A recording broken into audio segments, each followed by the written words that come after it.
તો ગુજરાત શિક્ષણ બોર્ડે છબરડા બાદ પરીક્ષાની બદલી છે તારીખો। બોર્ડે ધૂળેટીના દિવસના ધોરણ 10 ને 12ની પેપરની તારીખ જાહેર કરી હતી।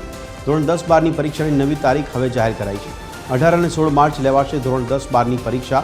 ધોરણ 10ની સામાજિક વિજ્ઞાનની પરીક્ષા હવે 18 માર્ચે લેવાશે, તો ધોરણ 12 સામાન્ય પ્રવાહની પરીક્ષા 18 માર્ચે લેવાશે। ધોરણ 12 વિજ્ઞાન પ્રવાહની 16 માર્ચે બપોરે 3 વાગ્યાથી 6 વાગ્યા સુધી પરીક્ષા લેવાશે। સંસ્કૃત પ્રથમાની 16 માર્ચે સવારે 10 વાગ્યાથી 15 કલાક સુધી પરીક્ષા ચાલશે। સંસ્કૃત માધ્યમાની 16 માર્ચે બપોરે 3 વાગ્યાથી સાંજે 6 કલાક અને 16 મિનિટ સુધી પરીક્ષા લેવાશે। આજ અંગે વધુ વિગત આપી રહ્યા છે અમારા સંવાદદાતા મૌલિક ઉપાધ્યાય। મૌલિક, જણાવશો કે જે છબરડા બાદ ફેરફાર કરવામાં આવે છે, ફેરફાર કેવો રહેશે અને ફેરફાર કર્યા બાદની કાર્યવાહી શું?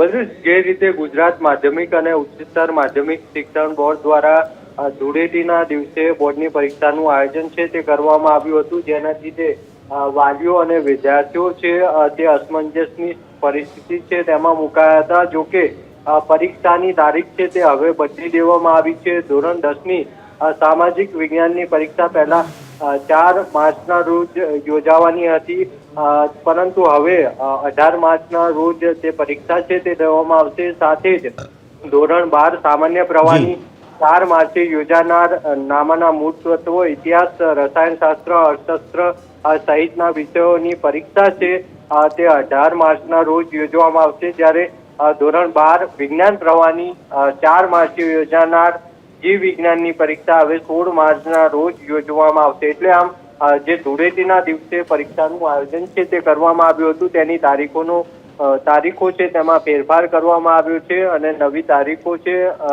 અને નવું ટાઈમ ટેબલ છે તે જાહેર કરવામાં આવ્યું છે। જી મૌલિક, ધન્યવાદ સમગ્ર માહિતી આપવા બદલ।